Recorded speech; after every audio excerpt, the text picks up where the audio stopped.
ভাই মানেই তো রক্তের টান, কিন্তু যখন মাঝখানে আসে সম্পত্তি তখন কি সেই টান থাকে?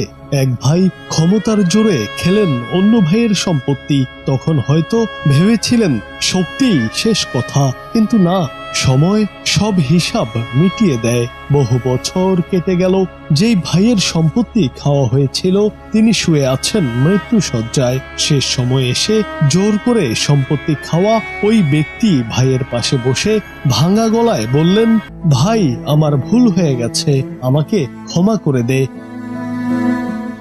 কিন্তু হৃদয় নাড়িয়ে দেওয়ার মতো দৃশ্য।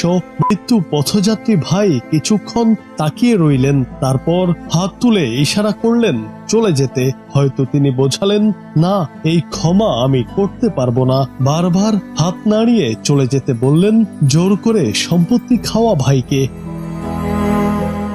অন্যদিকে ক্ষমা চাইতে আসা ভাই ভেঙে পড়লেন কান্নায়। সেই কান্নায় ছিল আফসোস, ছিল অনুশোচনা, কিন্তু তখন আর কিছুই করার ছিল না।